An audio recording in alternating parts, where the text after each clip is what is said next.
everybody, I'm back again with a recap of Love After Lockup, episode 3. This episode was called Meet the Parents. And y'all, I mean, this show just keeps on bringing it week after week. I didn't do a recap of last week, but I feel like this week and last week we're really starting to see the personalities of not so much the prisoners, but the regular people who are dating these prisoners. And I'm slowly but surely beginning to see why a lot of them pick somebody in prison. There was so much that went on in this episode. I don't even know where to start. Like, I'm like, where do I begin this? Like, how do I mean, nobody really had a boring segment, so I can't even start off with boring to most interesting. I mean, it was like everybody brought it this week. Everybody had at least one part that I was just sitting there like, oh my God. So let's just start with Johnna and Garrett, because they didn't get a lot of camera time this week, so I'll go ahead and get them out the way. Yeah, so Johnna and Garrett. So we're starting to really see Johnna's personality here, and she is controlling, insecure, and controlling. Those are her 4 attributes. She is annoying, as I don't know what I literally wrote on my notes. Johnna is annoying AF. Like, that is what I wrote. Pretty much that was my whole notes on them. She is oh my gosh, she irritates me, and I'm a woman. You would think I would be like, yeah girl, don't. She is unreasonably annoying. Oh my gosh, I can't even. She's just nagging him about his clothes, and I get that, you know, if your guy's kind of a slob and he's leaving stuff around, but something about her, like her shrill voice and that nasal, and then she looks like a little mouse, and she's so, she just irritates me, y'all. I mean, as soon as she opens her mouth and starts talking, I'm like, I don't see how he listened to that all day and night. I could not listen to her talk for more than probably 30 minutes before screaming, shut up, just stop talking to me. I don't know how he does it without like choking her out, which I feel like he's going to do here soon. I don't think he's going to be able to take her being annoying and controlling and being very, very like monitoring where he is and what he's doing. He's not going to be able to take this. He's going to hold it in, then he's going to blow up and he's going to choke her. And it's just going to be really pitiful. I mean, she probably going to have to wear a scarf in the summertime, because I feel like he is just waiting to choke her out. So in this episode, Johnna's dad got to meet Garrett. And you know what? I feel like everybody's probably going to be on Johnna's dad's side. Like, oh yes, get him, honey. He went in and told her da-da-da-da-da. And yes, I mean, he does have a point. I get that. He is correct that they are not ready for marriage. Garrett has not shown anything. He came in here and living in this girl's house. He only is with her because he was in jail and she provided a roof over his head when he got out. Who wouldn't take that? She was his only option. That is true. Her dad was dropping facts. I'm not disagreeing with that. So I know all of you out there are probably like in love with Johnna's dad and, you know, love his bluntness. But first of all, her dad showed up to the park on 10. Like, sir, take a chill. I swear to God, he drank about 4 Red Bulls before he came up there. He was on 10. I don't know if he snorted a bump of Coke or what, but he seemed wired to me. He was like jittery and talking fast and loud. And I'm like, they right there, lower your tone, you know. But, you know, he was dropping the facts. But before the scene happened where they actually met, Johnna said something in her interview that really stuck out to me. She said, my dad spoiled me my whole life. And, you know, now he's mad that, and I'm like, okay, well, there's your problem right there. I mean, people love spoiling their kids, and to spoil your kid doesn't necessarily mean you're buying a BMW. I think a lot of people think spoiling means like materialistic. That is a part of being spoiled, but that's not the whole thing. You can be spoiled and your family not have a lot of money. That means that your parents don't push you out of your comfort zone. That means that your parents let you act however you want to act and feel however you want to feel because, oh, well, he said he didn't want to get up and go to school, so I let him sleep in one day. That's being spoiled. You have to push your kids out of their comfort zone to help them to be able to make decisions as an adult for things that are better for them. So if you're constantly letting your child get their way all the time, and then when they get older and they go out and do stupid stuff and make dumb decisions, you need to blame yourself. So Johnna's dad, I don't have any sympathy for him at all, because he created this monster and now he's got to deal with it. She don't know how to make a decision. She out here dating every idiot and every fool, according to him. He says she batting 0, and you know, I feel like she's a product of her raising. You raised her, you spoiled her. This girl don't know how to be an adult. She don't know how to make an adult decision. She can't discern. She can't read people. She doesn't have any type of intelligent, you know, discernment of what kind of people she's dealing with. So that's why she's on getting, after a couple glasses of Moscato, getting on meetinginmate.com and finding an inmate. Because you done spoiled her whole life.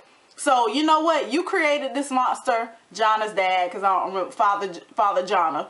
And, you know, I don't feel bad for him. You made that bed, you lay in it. So she going to be getting on your nerves for the rest of her life because you spoiled her as a child. You didn't push her to do some things that might have been hard at the time, but were better off for her in the long run.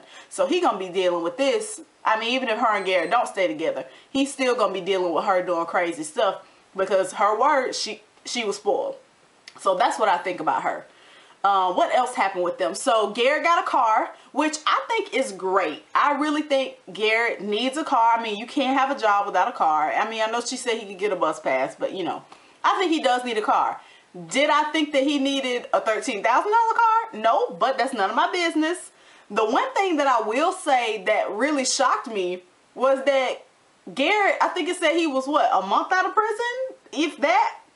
How he get approved for credit for a loan? I'm just confused. I guess when white folks go to jail, honey, their life just pan out much differently, because when you a white male in America, apparently you can get out of jail the next day and go get a loan for a car, no problem. That just seems strange to me. If you went to jail when you were 17 and a half, how you getting approved for a loan? I'm just confused. And then you've been in jail the last 6.5 years.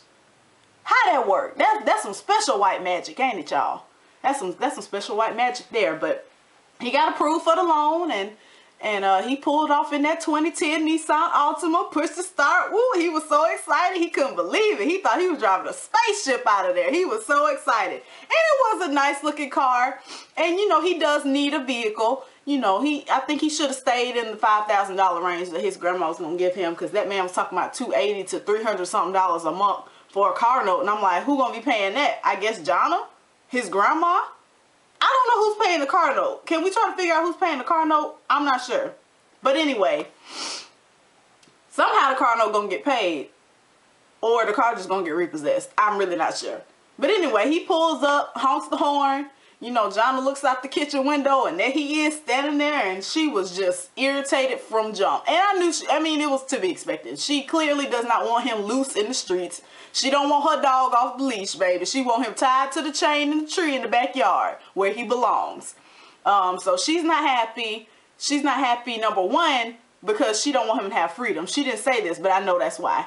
Number two, she wasn't happy because he spent $13,000 on a car. Well, he didn't spend it all at once, but he's going to be paying in payments $13,000 on a car when he should be getting her a ring. So she says. But Garrett has yet to propose. Garrett has yet to talk about marriage unless forced. Garrett has yet to express a desire to marry her. So why does she keep bringing up this 1-carat solitaire ring when Garrett has not said that he's going to give her one? That really confuses me. I'm not really sure why she keeps talking about marriage. They're not engaged. He has not proposed. He has not expressed a desire to marry her that I've seen. So I don't know why she thinks she's automatically about to get this ring. It's really strange. But, you know, he has a car now. He's free. I'm sure she'll be getting on his last nerve. He'll probably regret buying that car, because she's going to annoy the mess out of him. She's going to be blowing, anytime he get in and pull off, she's going to be blowing his phone up, and God help him. Let's move on to the next couple. Let's go on to Alla and James now. So, and then I'll kind of hit the peak at the end with Andrea and Lamar and Lizzie and Scott and Dominic and Mary. Okay, so Alla and James. So Alla's out now, and her and James are going to meet her family. First impressions of her family, I thought they were very cute. Her mom was adorable. Her nails were like on fleek. I was like, yes, mom. She had a cute little mom bob, and she's a very nice looking lady. Her dad, he just looked like he did IT, like he works for Google or something. You know, kind of stern, very thick accent. You know, James had a hard time understanding them, so I was like, oh, it's finna be lost in translation here. But you know, they held it together. For some reason, they were drinking warm wine at dinner, and sorry. I just thought about it. Warm wine? That's, no. Oh my God, ew. Please. I'm one of those people who I would put my wine in the freezer if it wouldn't freeze. I love a cold, and I have sensitive teeth. I don't drink nothing cold but wine. I love a cold glass of wine. It's got to be cold. I can't drink no hot wine. Maybe that's a European thing to drink warm wine. But anyway, you know, the family is very, you know, accepting of James, which of course, because James is a regular person. Her mom is a little bit curious as to what's going on with him and why he picked somebody in prison, which he really couldn't even answer. He just said something about the letter they wrote. I don't know. He made something up. He ain't know. He ain't even know why he picked them. You know, and the dad was just saying, take care of her. It was very cute. It was very, you know, they were cute, you know. But one thing he did say that really caught my attention at that dinner was he has not told his family that Alla is an ex-con. That's going to be a problem because he revealed to us that he is from a family of cops. And this is not going to go over well with the family of cops, that their baby boy is dating a girl who was in jail, not just for like something petty, but drug use. That's not going to go over well. Then he said he was going to not tell them and let them get to know her first and then tell them. James, no, don't do that. That's going to make it even worse. Go ahead and tell them up front what it is and tell them why you love her despite her flaws. That will be so much better than you not telling them. First of all, I don't even know how you're going to get around that, because they're going to ask how y'all met. What y'all going to do, lie? So you're going to lie to your family about how you met her until they get to know her. Then you're going to drop the bomb on them that she's a heroin addict. Boy, no. What do you, no. That is the worst idea I've ever heard. No, you do not do that to your family. You need to either just don't tell them or be upfront and clean with them. But don't sit there and lie to them and then later hit them with a bomb that she's a drug addict. Oh my goodness. But other than that, their family dinner was real cute. I liked Alla's parents, and I think that, you know, I think James will get along with them, even though he looks crazy as I don't. Did anybody else notice that James, when he talks, sometimes he juts his chin up and looks down with his eyes? What is that about? He was driving the car like this. I'm like, boy, here, put your chin down and look forward. The boy is weird. I told y'all that the personalities of the cast is really coming out. Not the inmates, the cast people. It's really coming out. All these people crazy, y'all. James is off. Johnna is she's controlling. That's why she wanted to do it in prison, so she can know where he at all times. Something's wrong with James. I don't know what medication he's on, but something's not right there. I haven't pinpointed it yet. I might have to check the DSM-5, but something is wrong with that boy. Another note that I want to say about Alla, because remember we saw in the first episode, or the second episode, I can't remember, that Alla's parents kept her apartment and all her stuff was in there just like frozen in time, like she was in a coma or something. So of course when she came back home, all of her clothes are still in there, and I can tell Alla's clothes are about 10 years behind fashion trends. So while she going in there getting her hair re-highlighted and getting her makeup done and all that stuff, she need to hit a mall and get a whole new wardrobe and send all those clothes to Goodwill. She looked a hot mess in every scene I saw her in. And I know y'all looking at me like, what you got on? Baby, I'm at home. I'm chilling. I'm not putting on no outfits for this videos. Y'all can forget that. But, you know, her clothes were just super dated. And I could tell she thought she was hot stuff too. She thought she was throwing it on. And, you know, I kind of was like being lenient. I was like, well, she's been in jail for a while, you know, but she had that like rubber stretchy belt that's like this wide that we wore in like 2009 or 2007. I remember I used to wear those in middle school. Girl, bye. What else did she have on? When she went to Chris's house, oh my, the leather dress with the same rubbery belt or something. And this girl had on sheeny, did you notice the stockings that were ribbed? She had on stockings, y'all, stockings, not leggings, not tight. She had on stockings that were flesh toned, and a kitten heel. Almost fell off the couch when I saw that kitten heel. I said, no, she did not bust out a Betty White kitten heel, but she did, and she thought she looked so good. I was like, baby, we need to start all over. So Alla, baby, you need to hit up a mall too while you doing this rejuvenation. Go on, hit the mall, get rid of all those clothes. They're old. Nobody dresses like that anymore. Okay. Her dinner with Chris when they went to his house was a little bit awkward. Chris was kind of getting a little strange to me. He was asking weird questions. He asked her what was the showering situation like, which I thought was a little strange. He seemed disappointed that she wasn't showering with other women. Did y'all catch that? When she said she showered by herself, he was like, oh. I think he wanted that visual of that prison shower scene where they're all in the one big room naked together. First of all, you know, prison is not Orange is the New Black, sir, and all the women in prison do not look like that. But she does kind of remind me of Piper, now that I think about it. You know, I might start calling her Piper from now on. But yeah, Crazy Eyes was sitting there with his crazy eyes, and Chris was just asking all these questions, and it got a little hostile, and they ended up leaving. She smoked a cigarette outside, and James gave her the crazy eyes again, because I guess maybe she's not supposed to be smoking. I don't know, but you know, that's what they do. When drug addicts get off drugs, they go to cigarettes to appease the, they have to have something. I need something to do with my hands, you know, is what they say. So, you know, the fact that she smokes is not surprising to me.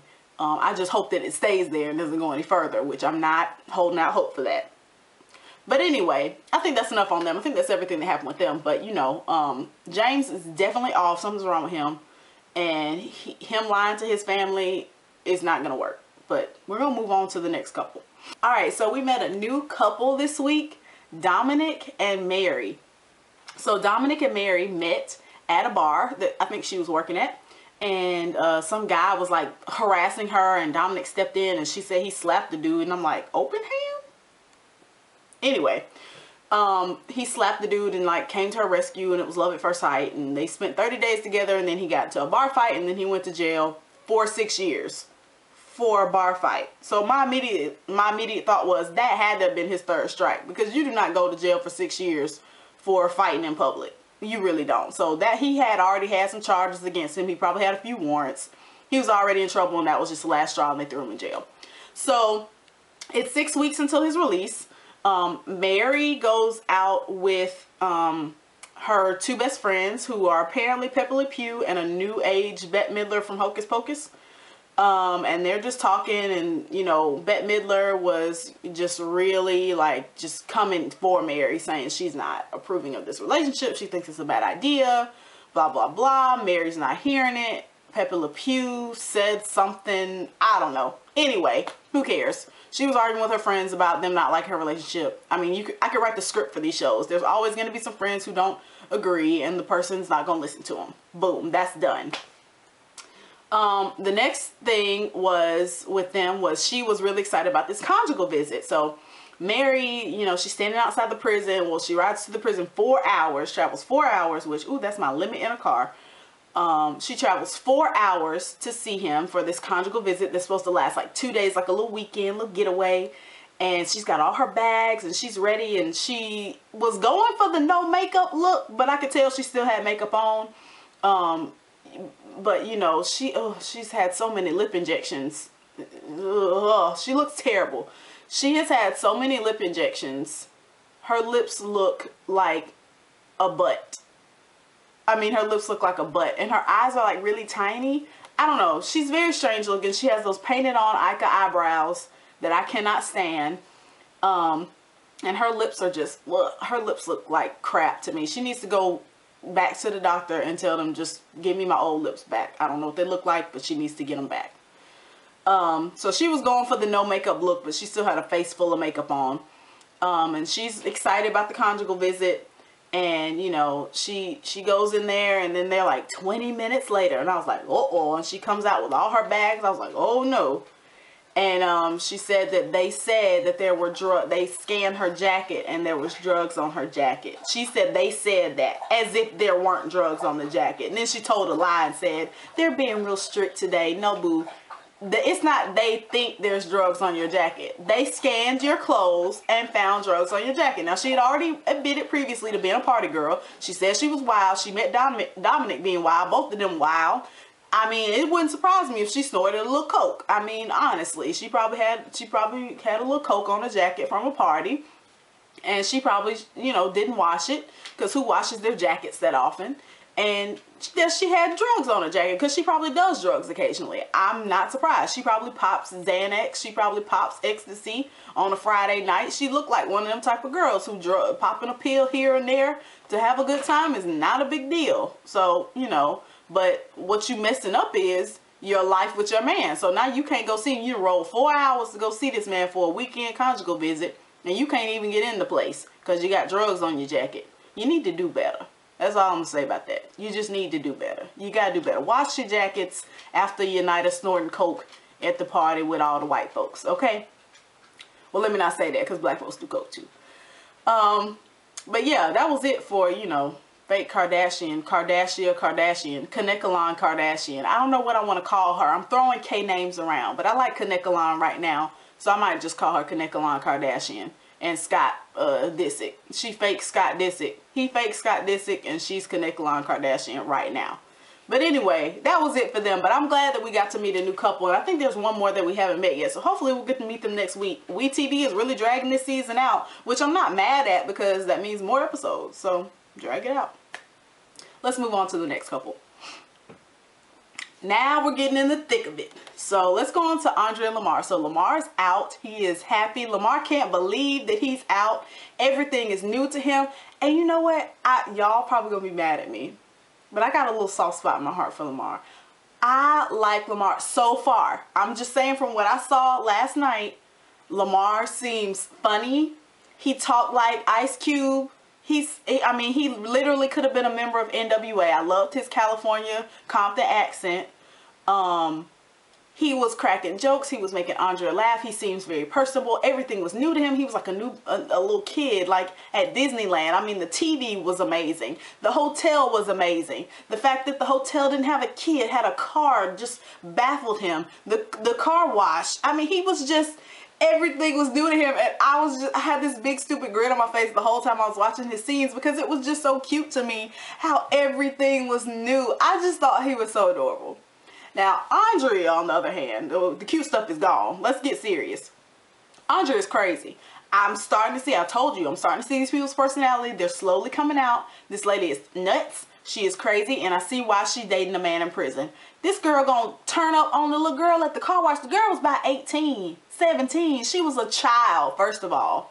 Second of all, Lamar leans over her and starts talking to the girl. She's talking about he don't want your works, baby, and she need to be a woman of God. First of all, you don't know what her religion or beliefs are. Talking about she needs to be a woman of God. You can't tell anybody what they need to be as far as their religion. Her beliefs are her beliefs. Don't put yours on her.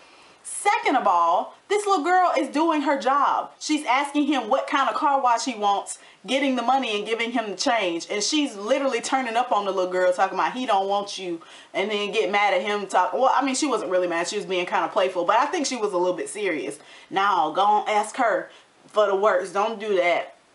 The lady is off, okay? Anybody who gets mad and jealous over little things like that is crazy. You cannot be that jealous. If you're that worried about your man cheating on you with every woman around, you don't need to have no man. You need to go work on yourself, get some confidence, and then come back and get a man.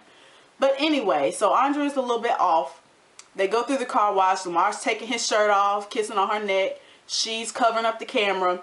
And then when they get to the hotel, and let me say this about Andrea. In every interview pretty much she had on this episode, all she talked about was how premarital sex in the Mormon religion is wrong and how her and Lamar will be waiting until they get married to have sex. That sounds all fine and dandy, but don't keep saying that in your interview and then every scene I see you in with him, y'all licking on each other and taking clothes off and shutting the door, talking about, oh, we can have some fun now. Andrea, you're clearly not waiting to be married to have sex with Lamar. That's already done. That's been broken. And she's in her interview acting like she's all holier than thou. I ain't going to hell with you. I'm trying to not get kicked out of the church. But in your scenes with him, you ready to hang from the shower rod. I mean, she said she, lied to him, and she was a little bit nervous when they first went to the hotel, acting like a 12-year-old. How about you come back tomorrow? Girl, open this door and shut up. You done brought the man here. Y'all sharing a room. She trying to act at the desk, act all innocent now all of a sudden. Can we get 2 beds? No, you're already here. Go and get the room with him. And if y'all are gonna have sex before marriage, that's y'all's business. That's fine. But what I can't stand is when people get up and try to say, oh, we not doing nothing. No, we ain't having sex before we got married. That's against my religion. And then people pop up pregnant. Don't say nothing then. If you're going to do it. Just don't say anything. Believe what you believe, but don't tell me. Because now when you pop up pregnant or when I see you clearly look like you having sex, you look stupid to me. You look dumb, you look like a hypocrite, and it's just dumb. It makes no sense. So Andrea, stop saying that. She said it like 20 times in this episode. Stop it. Okay? We know what the Mormon religion believes. Everybody knows it. It's well known. Okay? You don't have to keep saying it. Do what you want with your man and shut up. Now that's all I got to say about that. Now, I will say this, in the episode to come, it seemed like she was having some issues with Lamar and his temper. Now, this episode, he seemed very happy-go-lucky, and I think it's just because he was fresh out. It was like an hour after he got out, and I think he was just so happy to be out that, you know, he was in such good spirits. But then after a few days, he probably, you know, life settled in. I'm sure Andrea is crazy. Ain't no telling what she's doing. You know, not that that's an excuse for you to fly off the handle and have a bad temper, but you can be provoked, you know, somebody's psycho. So we'll see what happens with them. You know, but right now I like Lamar. I thought he was funny. I think he's a nice looking dude. His head looks like a milk dud. You know, I kind of want to rub it a little bit. And, you know, he was fresh to death when he got out of jail. I don't know what clothes she brought him or what clothes he had, but honey, he had his watch and chains and he looked nice. I mean, hey, I don't know. Lamar is on my good list right now. That's all I'm going to say. So I know y'all probably going to be mad, but leave me a comment if you disagree. Let's go on to the next couple. Alright, so last but certainly not least is Lizzie and Scott. So Lizzie's supposed to be getting out on this episode, right? So Scott and Adam, his son, drive like 5 hours to wherever, you know, Lizzie's jail is, somewhere in California. And they, you know, they're talking in the car, and Adam, you know, at this point, Adam's just in a, I don't know, I feel like he's trying to be supportive, but not be supportive at the same time. He's like, I'm not going to say nothing. Like, you can tell he doesn't agree. He doesn't like what his dad's doing, but he's not going to rock the boat. He's just one of those kind of people who's just not going to rock the boat. He's going to support his dad no matter what. Obviously, he's riding down there with him. I wouldn't have rode down there with him. I mean, you couldn't have had me. First of all, I'm not riding no car for five hours to go no damn where. Second of all, you know, I'm not going to help you pick up your prison wife. Or, no. But Adam supports his dad no matter what, and I think that's sweet. So they pull up to the prison. They're showing their ID. The guy's like, he's like, I'm here to pick up Elizabeth, somebody. And the guy's like, oh, she's not on the list. She's not getting out today. And I tell you, Scott, it was like it all started swirling. Y'all know that Mr. Krabs meme that circulated around where like the whole room spinning and Mr. Krabs is like, look.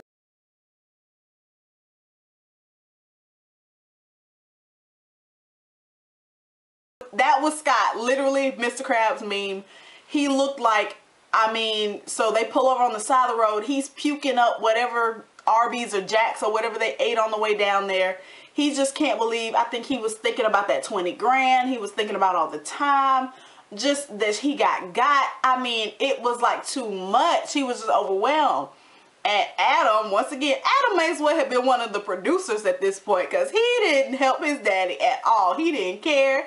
He was like, he just sat in the car. He didn't even get out and check on him. I was like, dang. He was like, I'm going to just let it happen. Ain't nothing I can do about it. So he's throwing up out in the desert somewhere, and just his hair is disheveled, and he just look a hot mess, honey. Oh my God, he couldn't believe he got. He's the biggest trick of them all, he says. He asked Adam to throw him some water. Adam don't even get out the car to walk to give it to him. He literally leans out of the car and tosses him some water. You can't make this. Oh, they are the strangest little. It's like, I support you, but only to a point. Adam said he only gonna do so much. He has his limitations. So they get back in the car, and he's like, well, let's go home then. And Lizzie calls at some point when they're driving back, and she's like, oh my gosh, baby, I'm so sorry. Oh, I don't know. She's fake crying, and I don't know what to tell you, and I don't know what's going on. Baby, you knew you weren't getting out today. Stop it. Told him any old day. And who's to say she don't have that an inmate calling from on recording? I mean, shoot, I can do that with my voice. I don't know. People who con people have all kinds of stuff. So, I mean, she probably is still in jail, but I don't see, I mean, I know stuff can go wrong on your release date. I know that is possible. But when you are a confessed con, it makes your credibility level decrease. It's like in court. you know, if you're giving testimony and the judge finds you in a lie, well, everything else you say after that, we squinting at it, because I don't know that you'll lie. I already see your lie, so how do I know you're telling the truth now? So, you know, I'm squinting hard at Lizzie. I don't trust her at all.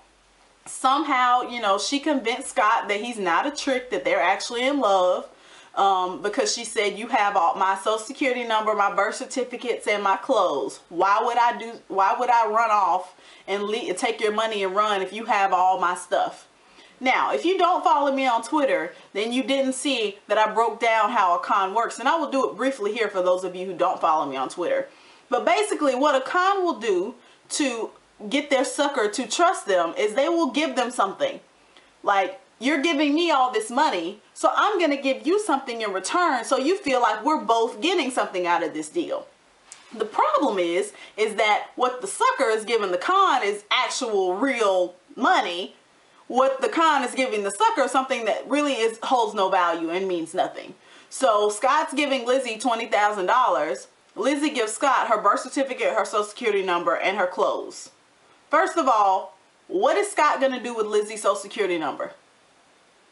Although all that stuff on her records, Scott can't do nothing with that. Scott can't get a loan. He can't open a credit card. He can't do nothing with that birth certificate or social security number. So you know that. So that's why you gave it to him, to make him feel like, oh, well, she gave me her personal identification and stuff. So obviously she wouldn't run off and leave that with me, because that's important. All her clothes, baby, she can buy a whole new wardrobe with $20,000. Them little clothes don't mean nothing. So, you know, I feel like Scott got pulled back in with the use of the nothing that the con, and that's how the con works. I mean, I'm gonna give you something. I'm gonna give you this basket of air, and you give me $20,000, because that's essentially the trade-off. If Scott's getting nothing, that means nothing. It has nothing to do with nothing. So, you know, I feel bad for Scott because he's such an idiot. Like, it's like he's so dumb that I feel bad for him. But, you know, he's going to continue to be with Lizzie, even though somehow, you know, she didn't get released on that day. They said she wasn't on the list. She said she didn't know what was going on. And I have heard of that happening, like when people are about to get released, something will happen. But I don't think I've ever heard of it happening on the actual day that you were getting released. And somebody who works in prison or knows the law better than I do can correct me on this. But I've never heard of someone who on the day that they're supposed to get out, it's something going wrong. Now, I have heard of it happening like a few days or a week before they get out, they break a rule or something, then they're like, okay, you know, now you got to stay another month. But I've never heard of it happening on the day and the person having no idea what's going on. So that to me sounds like a lie. Now, it might be true. Like I said, I don't know the law, but I'm not sure. So somebody check me, because I could be just dead wrong. I'm not sure about that. So that's it. That's what happened in this episode. So just to recap, you know, with Alla and James, I feel like they're kind of an okay couple, but the whole drug addict thing and his family being cops is gonna come to a head here pretty soon. Johnna and Garrett, they're not gonna last. No way possible. Garrett is going to run from her, because like he said, he just got out of jail. Now she his new warden. My goodness, like, I didn't get out of jail just to go back in it. They're not gonna last. She wants to get married. She's not ready to marry anybody. She needs to slow it down. He needs to run. Third, Dominic and Kanekalon Kardashian. You know, I can't really say much about them because we haven't even seen him. Apparently, Dominic is in real prison, because we hadn't seen nothing from him. He ain't getting no whole interview in his cell like Lizzie did. He's in real prison where they don't play them cameras and stuff. When they talked about Dominic, all they did was show a general jail cell. That's all they could show, because they apparently couldn't get in his prison. His prison don't play. So he's in real prison. So I can't speak much about their relationship. Lizzie seems wild, like a wild girl. And I know from her, you know, own interview that he's a bad boy. So they're probably going to be really bad for each other. But, you know, we'll see how this plays out. Andrea and Lamar, they're already having sex. Plain and simple. Andrea already bust that wide open in that hotel room when she shut the door. I'm done with them. She can stop with the whole he's not getting none of this until I'm his wife. Girl, bye. He done got it all and then some. I'm sure he helped you roll out of that body shaper you had on when y'all were in that hotel room. So I'm done with them. And I hope she keeps her kids safe when she has to bring him to Utah. And then last was Lizzie and Scott. Scott is still a trick. Scott's getting tricked. I'm ready for Lizzie to get out so I can see. I'm just waiting. So I don't know if she's going to even get out this season. I have no idea. But, you know, she might not. But Scott's going to keep sending her money down there. And I'm speechless. You see, I'm out of words. I'm just out of words. This episode was really good, though. And I'm thinking that it's going to get better as the seasons go on. As the season goes on. So yeah, that's it for this recap. Thank you so much. And to all my new subscribers, I have gotten quite a few new subscribers. So welcome to my channel. Thanks for watching. Also, I'd just like to say that in my channel description where I have the shows listed that I'm watching right now, those are just the shows that I personally watch and live tweet during their airing. It doesn't mean that I'll be recapping them. I'm sorry. I know I'm in grad school. So I just don't have time to recap every single show that I watch. I wish I did. And I mean, it is a dream of mine in the future to be able to recap every single trash-tastic show that I watch. But as of right now, I'm only doing Love After Lockup. And even then, it might not be every single week. So just follow me on Twitter and I'll keep you posted for when I'm actually going to be recapping an episode. I'll let you guys know.